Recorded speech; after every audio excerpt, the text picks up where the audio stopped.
Hello. হ্যাঁ, hello, বলুন।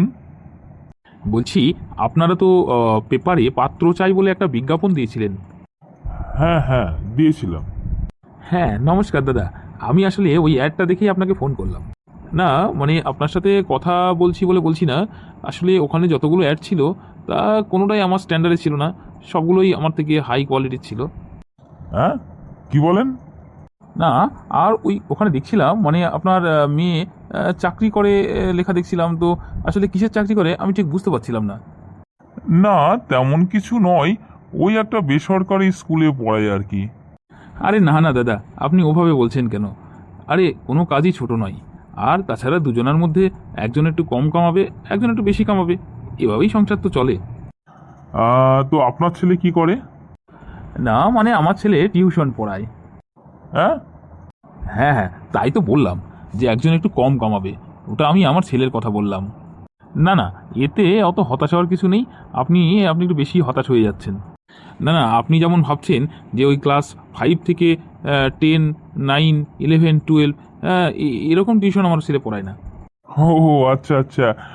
তো আপনার ছেলে তাহলে কি কলেজের স্টুডেন্ট পড়ায়? আরে না না, আমার ছেলে 1, 2, 3, 4 4 পর্যন্ত পড়ায়। আসলে কি বলুন তো, আমাদের প্রতিদিনই একটা করে সম্বন্ধ আসছে। আর সবাই মেয়ে পছন্দ করছে, কিন্তু সবার একটাই দাবি, জব ছাড়তে হবে। কিন্তু মেয়ে জব ছাড়ুক, এটা আমরা ঠিক চাই না। আর সেই জন্যই আমরা পিছিয়ে আসছি। আমাদের এটাতে মত নেই। আরে না না, আমাদের কোনো আপত্তি নেই। আসলে আমরা তো চাই যে আমার ছেলের যে বউ হবে সে চাকরি করুক, সমাজে মেয়েরা এগিয়ে আসুক। আসলে দুজনের মধ্যে কাউকে তো কিছু করতে হবে। সে কি? তাহলে আপনার ছেলে কিছু করবে না? সেটা কি করে হয়? ওকে কিছু করতে বলুন। আরে এখন কি করে করবে, আগে তো বিয়ে করুক।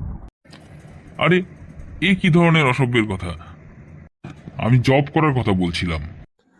আসলে কি বলুন তো, ওর জবে অতটা ইন্টারেস্ট নেই। ওর প্যাশন ফলো করতে চায়। ও, তাই? তা ওর প্যাশনটা কি? হ্যাঁ, ওটাই জাস্ট বাকি আছে। ওই প্যাশন খোঁজাটাই ওর প্যাশন হয়ে দাঁড়িয়েছে। ওকে একটু তাড়াতাড়ি খুঁজতে বলুন। মানুষের গড় আয়ু যেভাবে কমে যাচ্ছে। আমার ছেলে কমেডি করে। আমাকে বলে, বাবা দেখো, আমি একদিন লাইফে কিছু না কিছু করেই দেখাবো। আচ্ছা, আপনার ছেলের পড়াশোনা কত দূর? ও বিটেক করেছে। তো কি নিয়ে বিটেক করেছে? ওই তো টেনশন নিয়ে। এই সবসময় টেনশন করতো, এই ফেল করে গেলেই আমার একটা ইয়ার লস হয়ে যাবে। আরে না না, আমি বলছিলাম কি সাবজেক্ট নিয়ে বিটেক করেছে। ও হ্যাঁ, ও মেকানিক্যাল ইঞ্জিনিয়ার নিয়ে পড়েছে। আসলে ছোটবেলা থেকেই ওর মেশিন দেখলেই না খুব জানার খুব ইচ্ছা, মানে মেশিন নিয়ে কি করবে।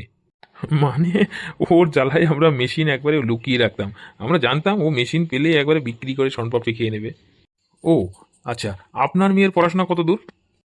আমার মেয়ে তো বাংলায় এমএ। ও আচ্ছা আচ্ছা, আমার ছেলেও তো বাংলা খুবই পছন্দ করে।